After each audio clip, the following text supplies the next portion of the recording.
वह लेटी हुई है, लाइट बंद है, हाथ में फोन है, अपनी फीड में स्वाइप कर रही है, बिना यह जाने कि वह क्या देख रही है, बस नींद आने का इंतजार कर रही है। लेकिन अचानक आप याद आते हैं। इसलिए नहीं कि आपने मैसेज किया था, नहीं इसलिए कि आपने आने की जिद की थी। उसे याद है क्योंकि आपका एक वाक्य उसके दिमाग में अटका हुआ है, जैसे वो परफ्यूम जो तकिए से उतरता ही नहीं।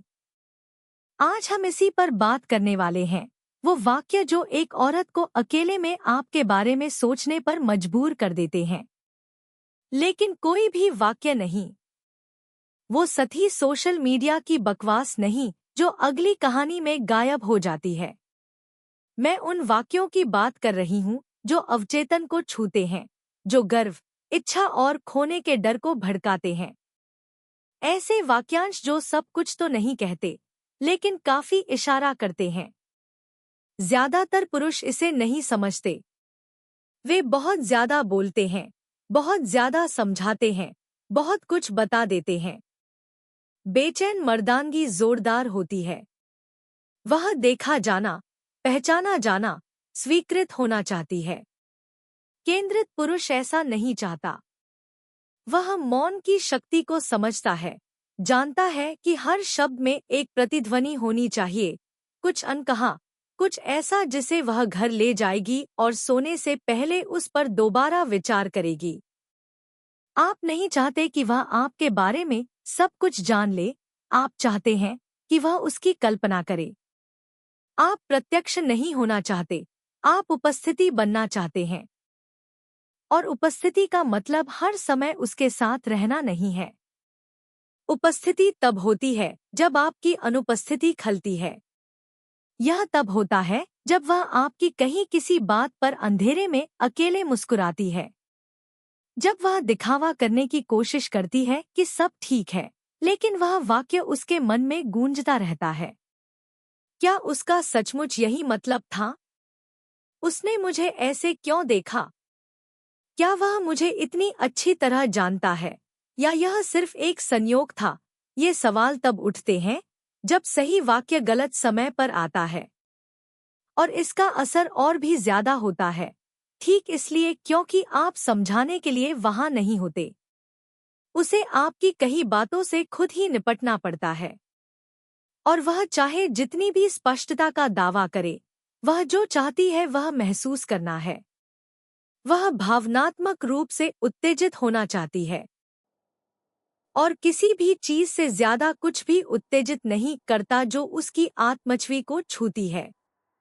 इसीलिए कुछ मुहावरे याद रह जाते हैं, क्योंकि वे उसके बारे में बात करते हैं, लेकिन उस तरह से कहे गए हैं जिसे कहने का साहस सिर्फ आप में था। और साहस से भी ज्यादा आपके पास समय था।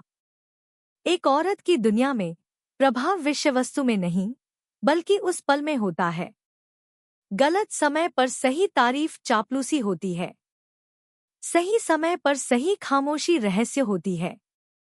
लेकिन सही मुहावरा उस पल जब वह कमजोर हो, एक भावनात्मक टैटू बन जाता है। और जब ऐसा होता है तो बस कुछ ही समय की बात है कि वह बिना किसी वजह के आपको याद करेगी। तो रुकिए, क्योंकि पहला वाला आ रहा है। लेकिन मैं आपको चेतावनी देता हूं, सबसे शक्तिशाली तीसरा वाला है। पहला वाला साधारण लगता है, लेकिन जब इसे उपस्थिति के साथ कहा जाता है तो यह विनाशकारी होता है। तुम्हें मेरे साथ दिखावा करने की जरूरत नहीं है। वह तुरंत प्रतिक्रिया नहीं देगी। वह हंस सकती है, विषय बदल सकती है, अपना भेष बदल सकती है, लेकिन अंदर ही अंदर कुछ टूट जाएगा। क्योंकि आपने जो कहा वह सिर्फ एक मुहावरा नहीं, बल्कि अनुमति है। असली होने की इजाजत।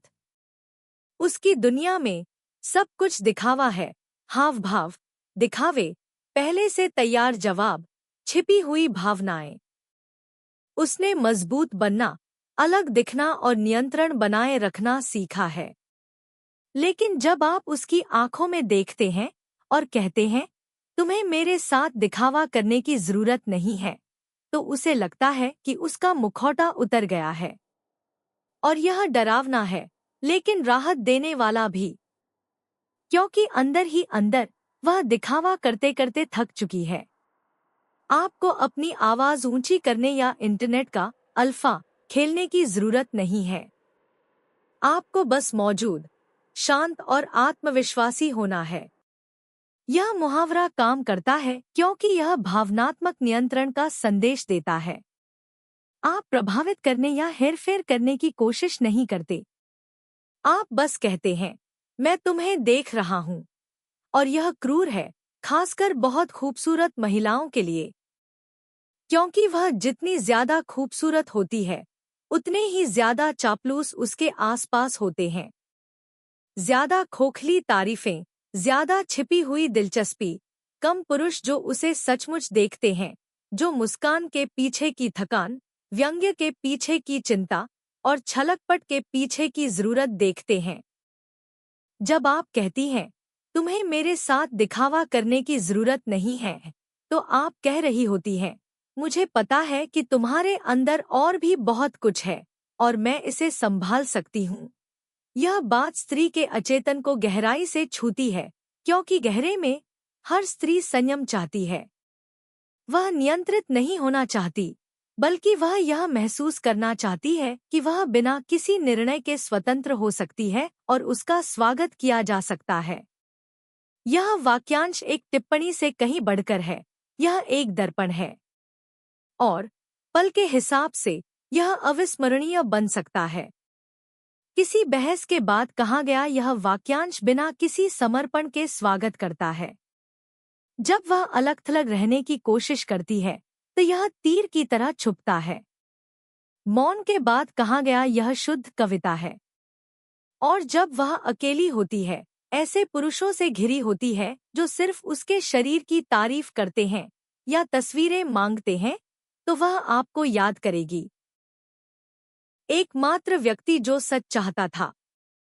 और एक स्त्री के लिए यह सोने से भी ज्यादा कीमती है। दूसरा वाक्यांश और भी खतरनाक है। यह उसे सिर्फ आपकी याद नहीं दिलाता, यह उसे उस तरह के पुरुष पर सवाल उठाने पर मजबूर करता है जिसे वह चाहती थी। मुहावरा है, मुझे नहीं पता कि तुम मेरे लिए तैयार हो या नहीं। यह उकसावे जैसा लग सकता है, लेकिन यह पूरी तरह से एक रणनीति है, क्योंकि जहां ज्यादातर लोग खुद को उसके काबिल दिखाने की कोशिश करते हैं, वहीं आप चुनिंदा होते हैं। आप स्वीकृति नहीं चाहते, आप मूल्यांकन करते हैं। और यह आधुनिक स्त्री अहंकार को चकनाचूर कर देता है। वह स्त्री जो हमेशा पुरस्कार की तरह रही है, अचानक खुद को परखती हुई पाती है। अहंकार से नहीं, बल्कि स्वभावतः। आप बिना कहे ही कह रहे हैं, मैं जानती हूं कि मैं कौन हूं और मैं इसे किसी को भी नहीं दूंगी। वह हंस सकती है, दिखावा कर सकती है, तुम उपहास करोगे, लेकिन अंदर ही अंदर उसका रडार बंद हो जाएगा, क्योंकि तुमने वो किया जो सोचा भी नहीं था। ये इशारा किया कि शायद वो इस काम के लिए तैयार नहीं है। और ये शक, शांति से बोला गया, एक धीमा जहर है। वो ये साबित करने की कोशिश करेगी कि वो तैयार है। वो बातचीत को दोहराएगी, नजरिए की तुलना करेगी, तुम्हें देखेगी। और जब तक ये शक रहेगा, तुम उसके जहन में जिंदा रहोगे। क्योंकि एक औरत उन लोगों को भूल सकती है जिन्होंने उसकी बहुत तारीफ की, लेकिन वो उन लोगों को कभी नहीं भूलती जिन्होंने उसे उसकी अपनी औकात पर शक करने पर मजबूर किया। लेकिन सावधान, ये तभी काम करता है जब ये सच्चा हो। ये मुहावरा संयम से आना चाहिए, चालाकी से नहीं। एक ऐसे आदमी से जिसके पास मकसद, मूल्य और सीमाएं हों। ये हैसियत की बात नहीं, ये स्पष्टता की बात है। ये स्पष्टता कि तुम्हारी ऊर्जा हर किसी के लिए नहीं है, कि अगर उसमें परिपक्वता, हल्कापन और सच्चाई नहीं है, तो वो शायद टिक ना पाए। और ये दुर्लभ है, क्योंकि ये दर्शाता है कि तुम उस तरह के आदमी हो जिसे उसके शरीर से नियंत्रित नहीं किया जा सकता। और फिर आता है तीसरा मुहावरा, सबसे शांत और सबसे शक्तिशाली। मैंने उन लोगों को जाने देना सीख लिया है जो रुकना नहीं जानते। यह कोई धमकी नहीं है, यह चोट नहीं है, यह शांति है। और यही बात चोट पहुंचाती है, क्योंकि एक महिला को सबसे ज्यादा निहत्था करने वाला वह पुरुष नहीं होता जो भीख मांगता है, बल्कि वह होता है जो बिना किसी नाटक के नुकसान को स्वीकार कर लेता है। इस प्रकार का पुरुष एक ऐसी ताकत प्रकट करता है जिस पर वह नियंत्रण नहीं कर सकती, एक ऐसा व्यक्ति जिसने कष्ट सहे हैं लेकिन परिपक्व हो गया है। जब आप यह कहते हैं तो आप यह संदेश देते हैं कि वह आपके जीवन का केंद्र नहीं है, कि आपका जीवन चलता रहता है और केवल वही रुकेंगे जो रुकना जानते हैं। यह नियंत्रण की स्त्री प्रवृत्ति को चुनौती देता है। वह जानना चाहती है कि क्या आप इंतजार करेंगे, क्या आप पीछा करेंगे, लेकिन आप नहीं करेंगे। आप महत्व देते हैं लेकिन भीख नहीं मांगते। आप निवेश करते हैं लेकिन निर्भर नहीं होते। संघर्ष के बीच शांति से बोला गया यह मुहावरा भावनात्मक क्षेत्र को चिह्नित करता है, धमकी के रूप में नहीं, बल्कि एक सीमा के रूप में।